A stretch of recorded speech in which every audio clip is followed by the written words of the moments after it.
सामने नजर आएगी। नमस्कार, स्वागत है आपका एनएमएफ न्यूज में। मैं हूं आपके साथ शबनम। अभी तक राम मंदिर दान चोरी का मामला शांत नहीं हुआ था। विपक्ष के चिल्लाने सियासी माहौल बनाने का दौर थमा नहीं था, लेकिन इसी शोर के बीच देश की सियासत में मौलाना साहब ने ऐसा बम फोड़ दिया, तमाम मुसलमानों के होश ही फाख्ता हो गए। क्योंकि मौलाना ने वक्फ बोर्ड की अरबों खरबों की लूट का वो काला इतिहास खोलकर रख दिया। अखिलेश यादव से लेकर तमाम विरोधियों को सांप ही सौंप दिया। और हैरान करने वाली बात तो यह है कि इस महा घोटाले का पर्दाफाश किसी हिंदू संगठन या बीजेपी नेता ने नहीं किया है, बल्कि खुद बरेली शरीफ के मौलाना शहाबुद्दीन रजवी ने किया। मौलाना साहब ने साफ तौर पर कह दिया, अगर वक्फ बोर्ड की जांच हो गई तो ये राम मंदिर के दान चोरी के बखेड़े से भी 100 गुना बड़ा घोटाला साबित होगा। आखिर क्या है मौलाना का ये विस्फोटक पत्र जो सीधे सीएम योगी आदित्यनाथ की टेबल पर पहुंचा तो अखिलेश के खेमे में खलबली मच गई। चलिए विस्तार से बताते हैं।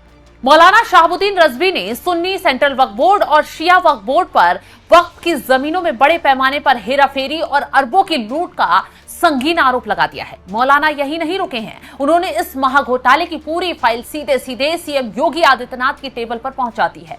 और जाहिर सी बात है, सीएम योगी अगर फाइल खोलते हैं तो इस केस में बड़ा खेल आने वाले वक्त में हो सकता है, क्योंकि रजवी ने पूरे दावों के साथ कह दिया है, अगर वक्फ बोर्ड की सही और निष्पक्ष तरीके से जांच हो जाए तो राम मंदिर चढ़ावा चोरी के नाम पर शोर मचाने वालों के पैरों तले जमीन खिसक जाएगी, क्योंकि ये देश का सबसे बड़ा जमीन घोटाला साबित होगा। मौलाना ने दावा ठोक दिया कि अकेले बरेली जिले में ही वक्फ की जमीनों में बड़े करोड़ों अरबों रुपए का वारा न्यारा कर दिया गया और रसूखदारों ने गरीबों के हक का इस्तेमाल अपनी तिजोरियां भरने के लिए किया। इसकी जांच हो जाती है तो मैं आपको दावे से कहता हूं कि लोग राम मंदिर की चंदा चोरी भूल जाएंगे।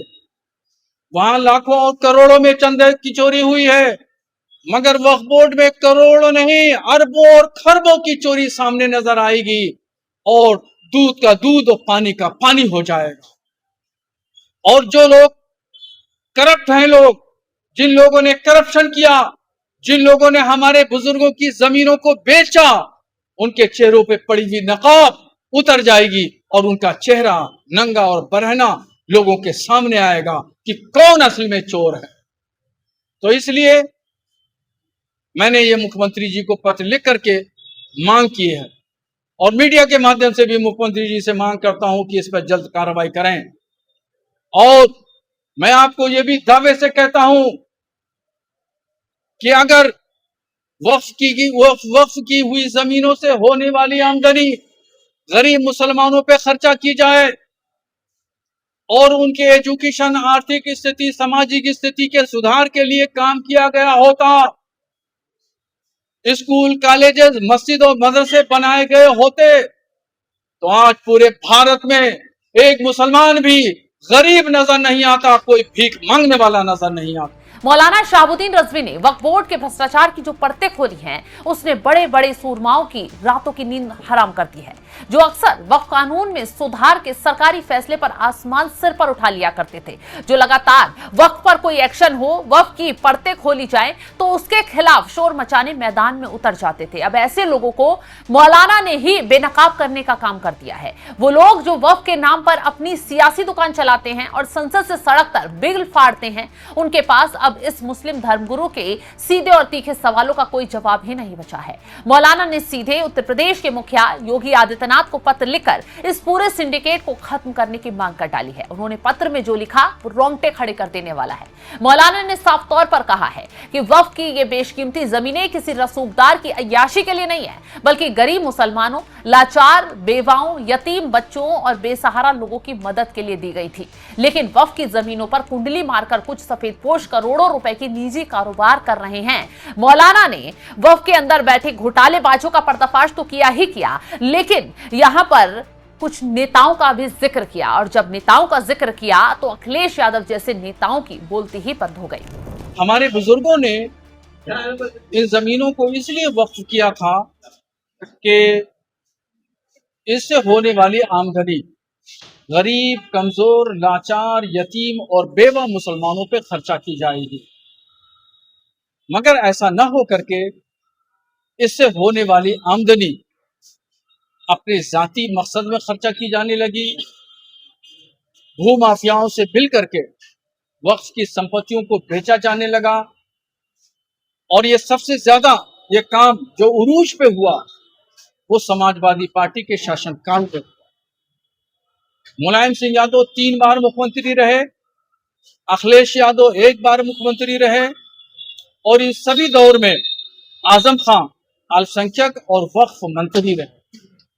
उनके चहीते, आजम खां के चहीते जुफर फारूकी, अमीर आलम, हाफिज मोहम्मद उस्मान, फिर दूसरे कार्यकाल में 2 कार्यकाल में जुफर फारूकी, ये आजम खां के चहीते बराबर वक्फ बोर्ड के चेयरमैन बने रहे।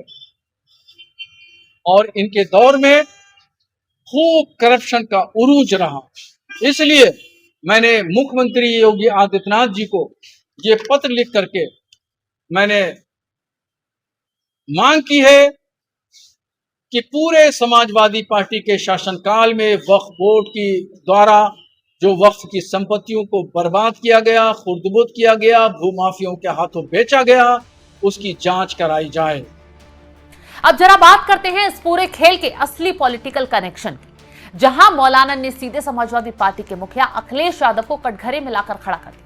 मौलाना ने सीधे तौर पर आरोप लगा दिया कि वक्फ की जमीनों की इस अवैध खरीद, बिक्री और लूट का सबसे काला खेल समाजवादी पार्टी की सरकारों के दौरान खेला गया।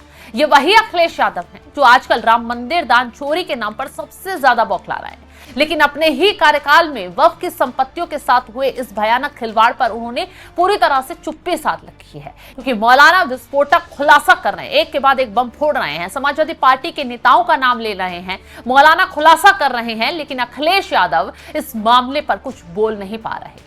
तो मौलाना साहब पर्दे खोलने में यही नहीं रुके, आगे जो खुलासा किया है वो और भी ज्यादा हैरान कर देने वाला है। मौलाना ने आगे कहा, जब उत्तर प्रदेश में समाजवादी पार्टी की सरकार बनी तब सुन्नी सेंट्रल वक्फ बोर्ड हो या शिया वक्फ बोर्ड, दोनों ही बोर्डों के जिम्मेदार आकाओं ने सपा सरकार के सीधे संरक्षण में कौम की जमीनों का खुलेआम सौदा किया।